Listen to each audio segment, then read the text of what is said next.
And we're live. Hello, everybody, and welcome to Forever Rugby on Forever Sports. It's a Tuesday. The lunchtime show is back, and we are a little over 10 days until the much and highly anticipated match between the Springboks and the All Blacks. And a lot has been happening in the background with both of them. If you're looking at the All Blacks, for example, a whole new coaching staff dynamic is currently underway in this week with Ian Foster having let go of John Plumtree. Which is the big names that people are talking about. And I think the weird thing is that if you look at the issues with the All Blacks, the fact that they have let Brad Moore and John Plumtree go and only replaced one of them really is a bit of a strange thing because John Plumtree was essentially the forwards coach whilst Moore was the backline coach. And they've then brought in Jason Ryan, who's the Crusaders forward coach, as the forwards coach. So there's no backline coach, and I think at this stage, somebody was saying they're currently operating without a defense coach. Apparently,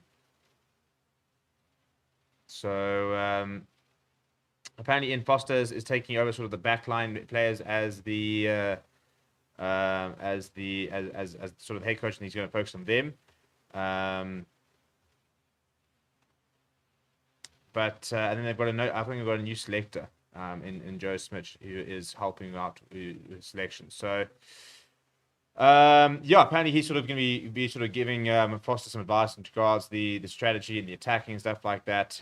So there's a bit of a rejigged All Blacks coaching staff, which is going to be quite interesting. But what I want to talk to you about today is that another English pundit is jumping on the bandwagon and getting a couple of free clicks, free views.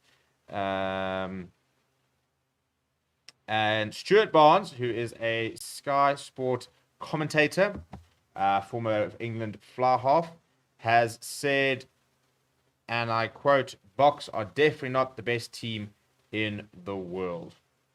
And it stirred up quite a bit of a storm with what he's had to say. And you know what I was sort of saying.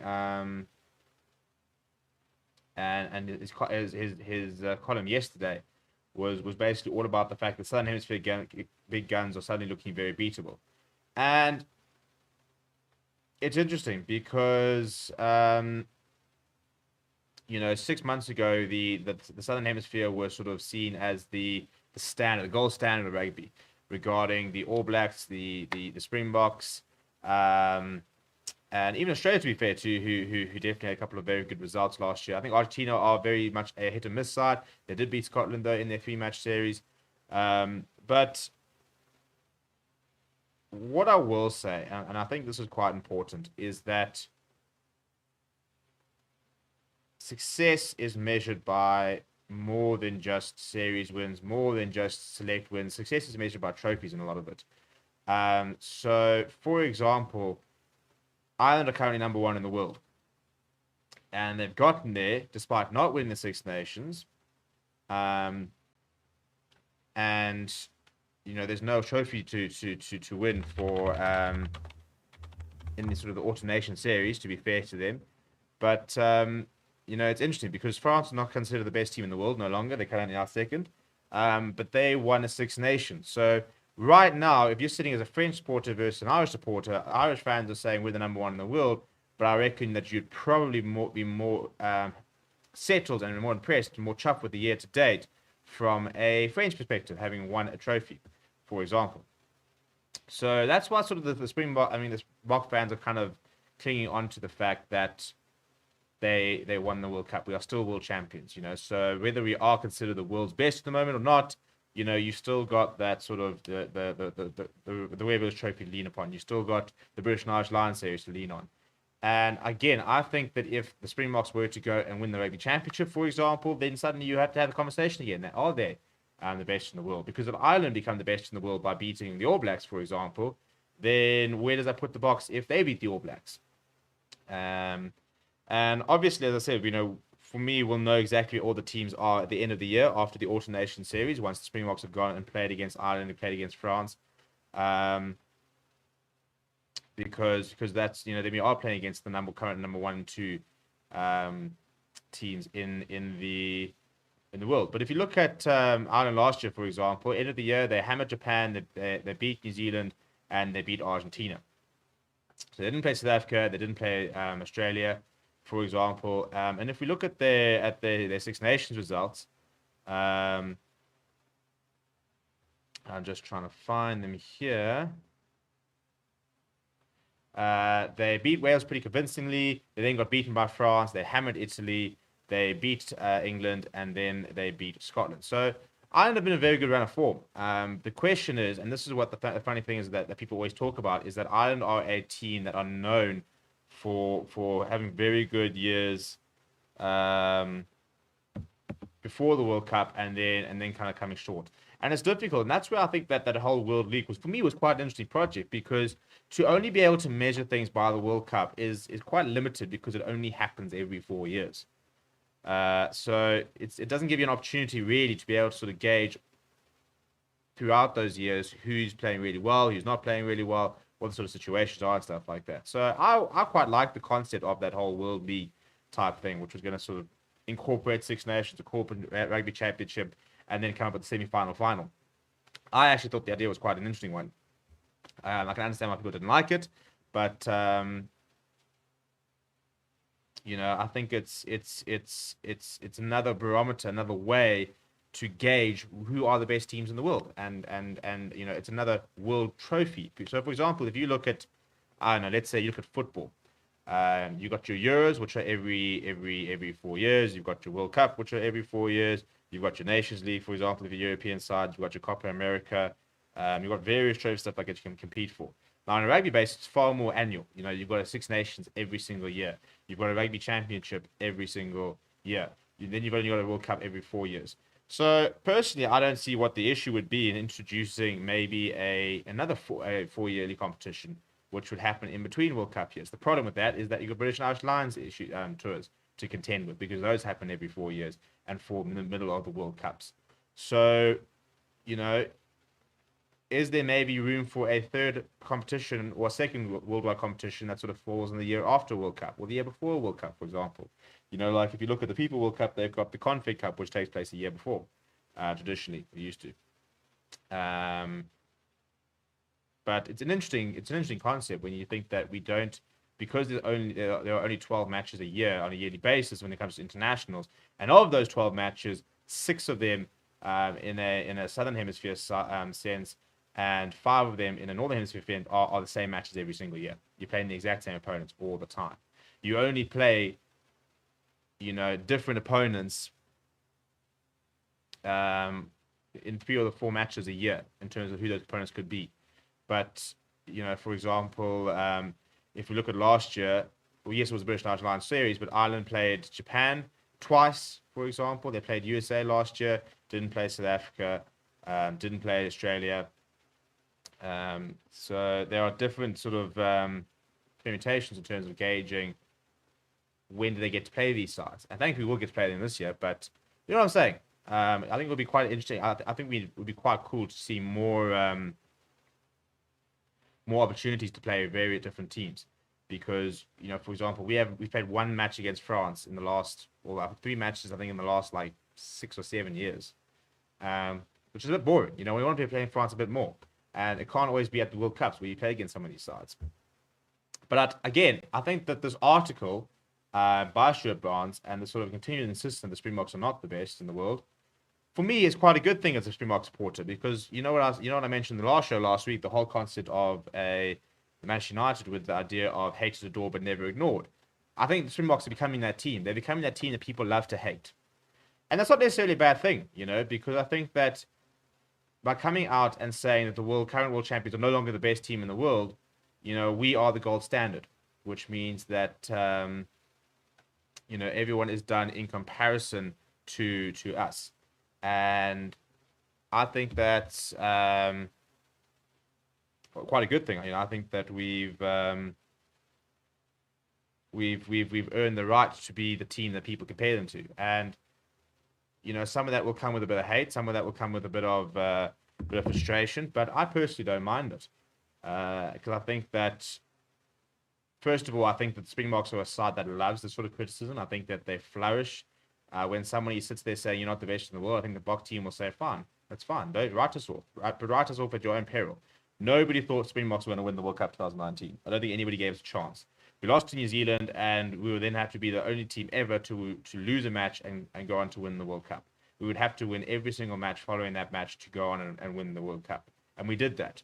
So I think that, last year, nobody gave the Springboks a chance to beat the British and Irish Lions. They wrote them off, said not a chance they're beating them. British and Irish Lions are too strong. They went and did that. We lost against New Zealand, and everybody's like, right, well, it's going to be 2-0. We came back and we beat New Zealand. So this side has consistently shown that when their backs are against the wall, they usually perform. So I quite enjoy, as I said, the fact that they are getting so much negativity around them. And look, unfortunately, you can't read the entire column because it's behind a paywall. But I've read sort of quotes and stuff like that. And you sort of wonder if people do actually watch matches sometimes.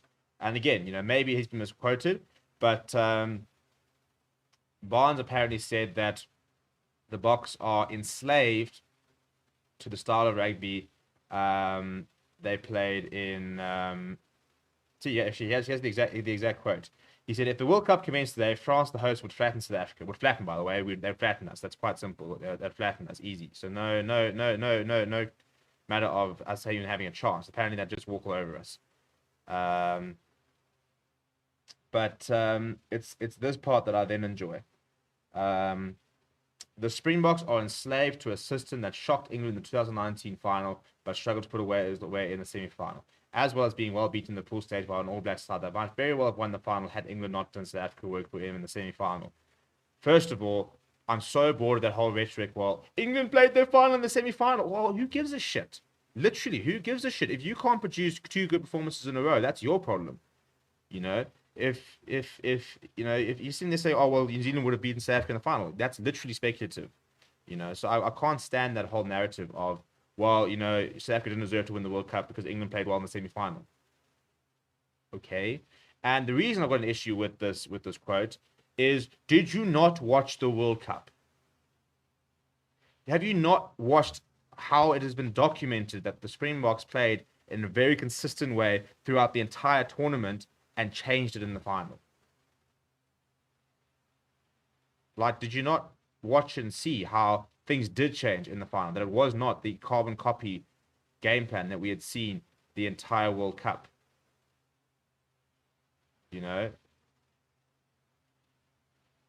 So I don't understand how somebody who is paid to watch that can sort of sit there saying the Springboks are enslaved to a system that shocked England 2019 final, where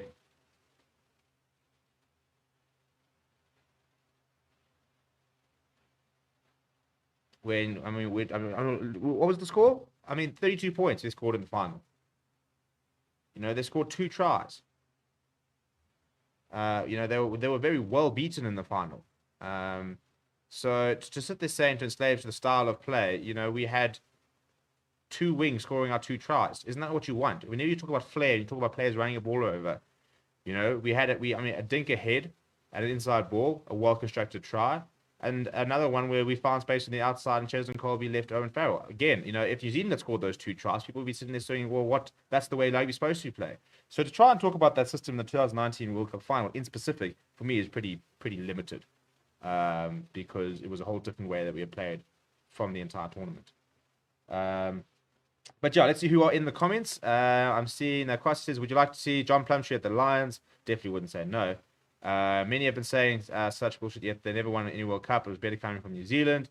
Dave says, I think it's a fair statement based on our recent performances. We are far from our best. Springboks are far from the best. Ireland beat New Zealand in New Zealand twice back-to-back. South Africa lost to Wales, then lost to Italy. South Africa lost to Wales, that lost to Italy, would hardly call the BOKS the best. Again, I really don't understand that, that by that logic, if we lost to the Wales who lost to Italy, the last time we played against the All Blacks, we beat them. And I'm pretty sure the last time we played against Ireland, how far back do we go? So we're the world champions, but England beat us last year. So that makes them better than us. So that makes them the number 1 team. But England lost to a couple of people in the Six Nations, including France. That would then make them the best side in the world. But England also, I'm pretty sure, lost to Ireland, which means that Ireland are also the best team in the world. But Ireland lost to New Zealand in the game as well, and we beat New Zealand. So, where do we sit? I mean, where do you draw the line? That's what I'm saying. I never understand the concept of looking back at other results. Italy beat Wales and got beaten by Georgia, so therefore Georgia are better than Wales. Is that what we're saying? You can't measure teams on very specific matches. But yeah, so not David Eckhouse says no one likes it because we're good. I think we should have kept Marcel Coutinho in the squad and left Ruiz. As good as Evan is, time will come. We need to use Coutinho for as long as he's here. Agree. No, I actually quite like the fact they kept Evan Ruiz. I don't think Marcel Coutinho is getting into our 23 at the moment. I think he had his opportunity. I don't think he really took it. I wouldn't have minded him in the squad, but I don't think he's going to be in the 23.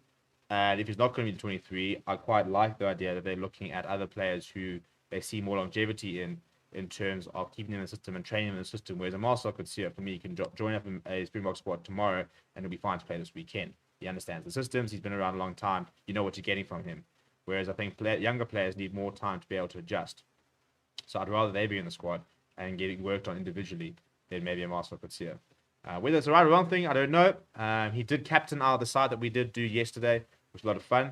Musbar says, what if the BOKS is hated by every other country? They must be doing something that makes it relevant to speak about them. This is not school, so what BOKS got style that make them success? Mike says, people love to hate the BOKS. It's quite comical, actually. Sean Farrell says, Japan don't get many games themselves, even that they are a tier 1 nation as well. Reality said, I'll always respect a team that have consistency of culture of winning, and for me is New Zealand and South Africa. France and Ireland lack consistency, and trust me, in the next World Cup, I know they're going to get beaten. Well, that's the thing. If they go do it in the World Cup, then you all put your hands up and you say, fantastic, well done. But if either France or Ireland don't win the World Cup next year, for example, then you're going to sit there saying, well, fantastic, you guys had a really good 12-month, credit to you, you had some very good results, but what did that actually accomplish? For example, Ireland played well last year in the Autumn Nations series. They played well against New Zealand. Did they win the Six Nations this year? No, they didn't. If they were to not win the Six Nations again next year and they were to lose the World Cup, what have they accomplished in the past 3-4 years? They have nothing. No Six Nations trophies, no World Cups. So the only thing they have accomplished is a New Zealand series win, which is a big deal. I'm not saying it's not a big deal either. But let's talk up teams who start winning trophies. I think France have got all reason to be very happy. They won a Six Nations Grand Slam.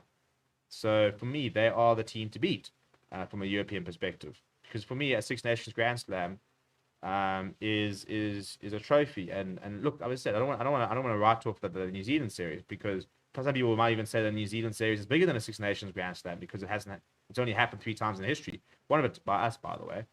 But it all depends on how you measure success. I think next year will be very, very telling to see if these two teams can step up. Has the French toured South Africa, Kiwi here?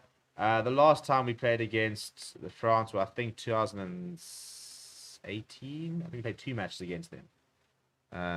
Springboks versus France. I think it was 2018, or it could have been 2017.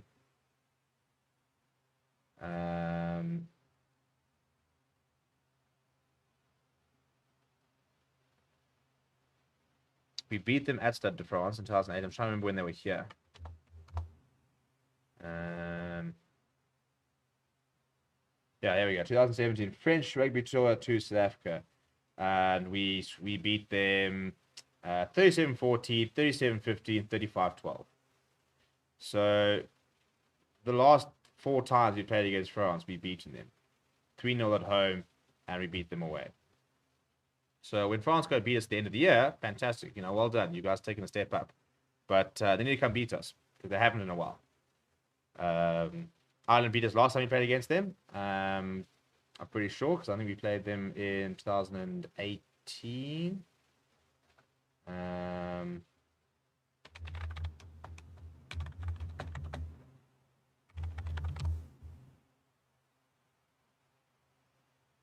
Here we go. So we last played in 2017, where we got hammered. But before that, when they toured in 2016, we won 2-1. So yeah, as I said, recent results again, are favorable towards the BOKS. And so when they go beat us at the end of the year, then we have a conversation. But what if? It's a big what if. What if the Springboks go and win the Rugby Championship? What if they go and beat France, Ireland, and England at the end of the year? Then what? Then what are we saying? How long does this? As I said, it's very easy to, after a Six Nations in the view of France and a series victories in the view of Ireland, to say that this is the way that rugby has to be played. But the proof is always in the pudding, isn't it? If they can continue their success, then 100%. But for me, it's not good enough to just win a Six Nations or to just win a series if you can't then back it up. And the reason I say it is because the BOKS backed it up. They backed up their 2019 Rugby World Cup with a win over the British and Irish Lions series. This team won the Rugby Championship in 2019, the World Cup in 2019, and then the British and Irish Lions series last year. So this team has won 3 different trophies against, 3 of the biggest trophies you can win. It's the 3 biggest trophies they can win. This is sort of the core of this team and the core of this management. So they've backed it up with multiple times as opposed to one series victory or one rugby championship campaign. If the BOKS had lost the World Cup and lost the British and Irish Lions, you'll be sitting there saying, well, it's terrible. It doesn't matter that they won the rugby championship. Overall, it hasn't been particularly successful. But that is not the case.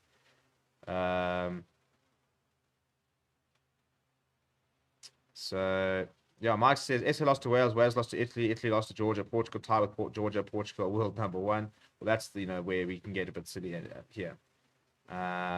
So, yeah, I just think it's far too easy to just make results irrelevant based on previous results in different competitions at different times. It gets very muddy very quickly. Casper says, what do you think about the fussy omission? No Chesney at the rest of the season. Only Orange has a real winger replacement. Again, as much as some people might not like it, Jesse Creel is a genuine option on the wing. Fussy is more an 11 in the Springbok sense. So, yeah, I'm not surprised that Fussy got dropped. I don't think he played particularly well in that when he got the opportunity, and I think that he needs to go out and sort a few aspects of his game. So, yeah, I didn't really mind it. I think it was pretty fair that he did get dropped. That's what I'm saying. What was very interesting is last night we did a fan chosen 23, and he actually didn't make the side that we did last night. So that for me was quite interesting. No one living in fear says the BOKS are boring. Our supporters are hostile. We're just rubbish, man, but we're still the world champs.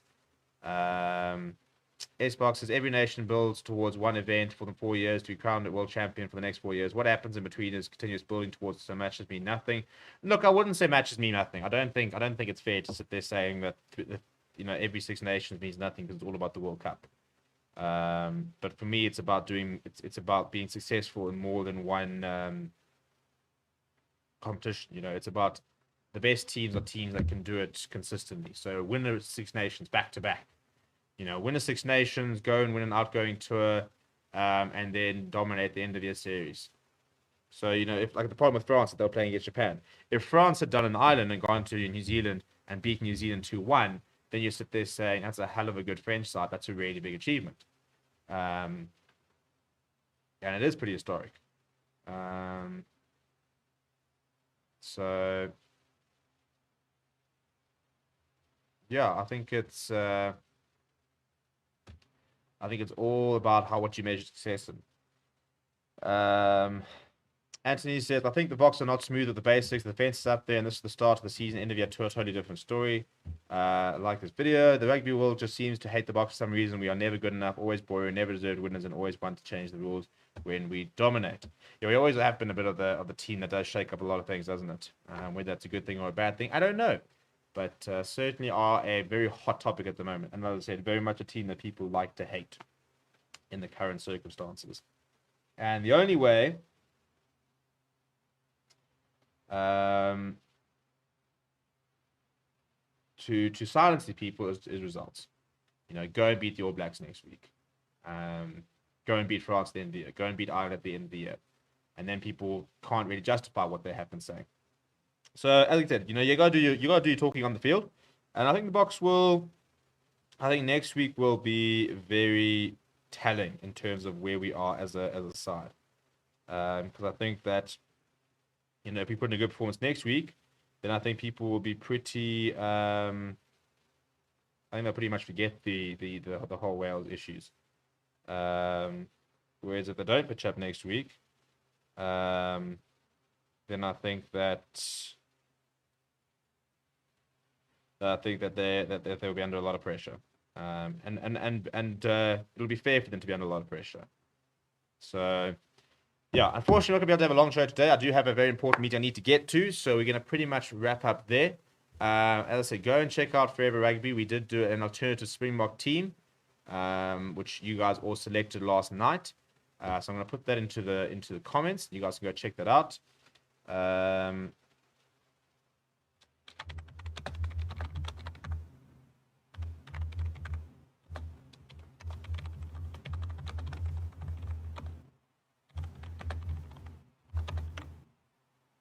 Please also make sure you go and subscribe to Forever Rugby. It's our other channel there, which is a dedicated rugby channel, which is going to have a lot of different things coming up, such as player stats videos, press conference clips and stuff like that. If you don't want to watch the entire press conference, you can go and watch various clips.